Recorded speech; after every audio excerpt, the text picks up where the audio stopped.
Hey guys, I'm back with the second part of the Inga Q&A to answer some long-awaited questions about me and my drawing process.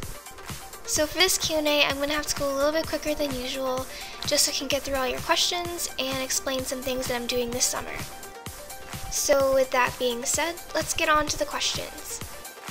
So my first question is, what is your favorite Copic marker color?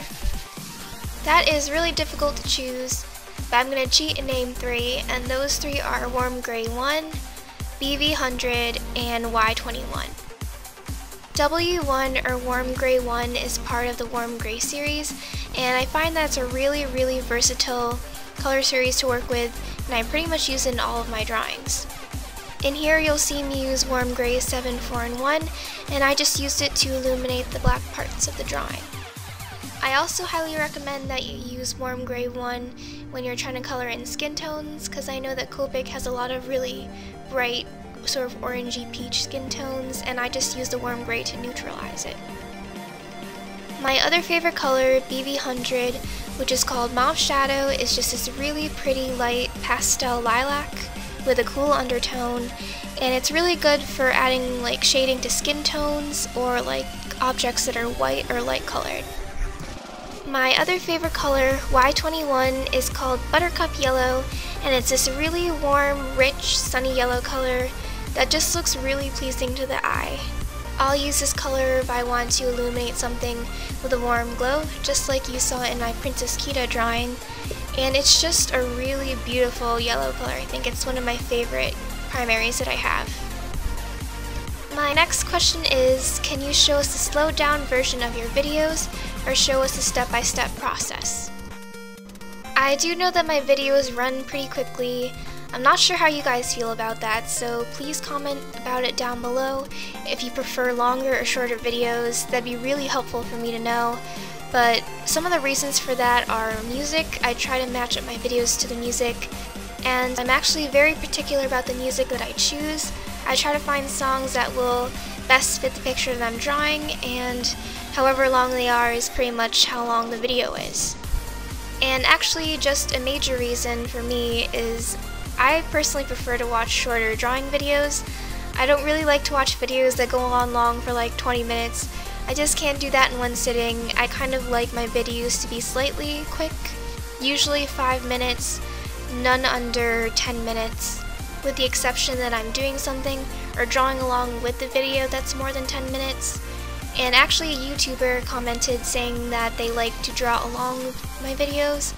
So if you guys do like longer videos, please comment your opinions down below, and I'll see if I can make them longer or just stick to the way that I do them now.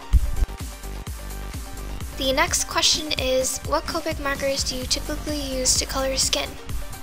I don't have a lot of skin tones, but I'll usually use E50, which is eggshell, or E000, which is pale fruit pink, and they just work as really great bases for light skin. And if I want to add shadows, I'll usually use Y100, which is powder pink, and the two colors I mentioned earlier, Warm Gray 1 and BV100. And if the skin is cool tones, I'll use C2, which is Cool Gray number 2. And if I want to add some pink tones, I'll usually use R20, which is blush, and R02, which is flush.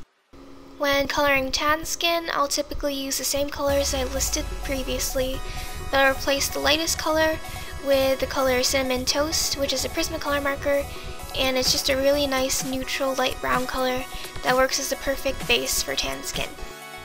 As for coloring darker skin, I'll use Cinnamon Toast for the lightest shade, and E37 and E57, which are Sepia and Light Walnut, as the darkest shades.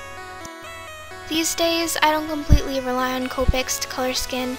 I'll usually use colored pencils for some added depth and little tints of color, and I feel like I have a lot more control once I use colored pencils.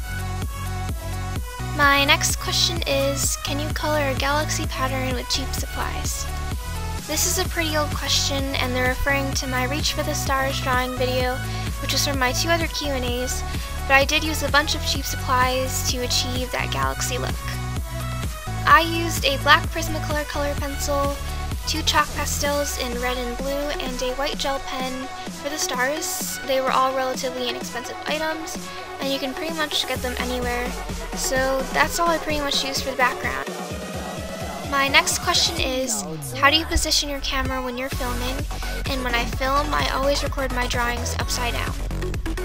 I'll have my tripod in front of me with the camera attached and it bent facing down towards my drawing, so I'll just film the whole thing upside down, and then when I go to edit my videos in Corel or Windows Movie Maker, I will flip the footage at a 180-degree angle so everything looks upright. It's a pretty easy method. I've always used it and it's always worked really well for me. So, no need to position anything weird or stack books on top of things. Just get a tripod and film your videos upside down. My next question is, do you draw from your imagination or do you use references? I use both references and my imagination. I think it's really important to use both because if you don't use references, you won't learn the correct and more accurate way of drawing different subject matters, and if you don't use your imagination or a more creative side, your art could lack some individuality and interest. Growing up as an artist, I mainly relied on my own intuition. For the most part, it was actually pretty close. I kind of naturally had an eye for remembering things and drawing from images in my head, so that already came easy to me. But I really got better once I started using references and actually combining my skills from imaging things in my head to things I could draw in reality. But nowadays, I think I'm always more reliant on my own imagination to draw things. It's just the way I've always been doing them, and I find the process of art more enjoyable if I just rely on my own intuition. So this is the end of my Q&A.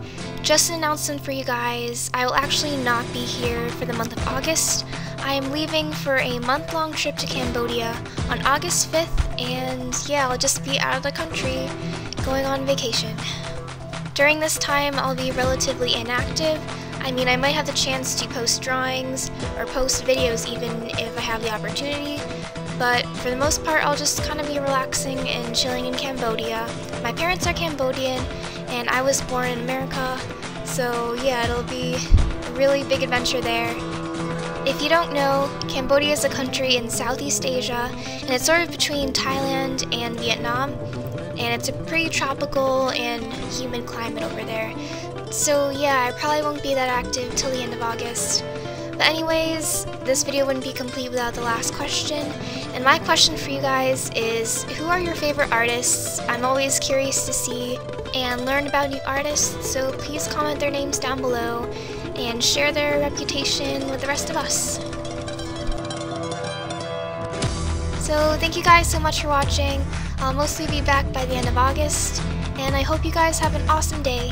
Bye!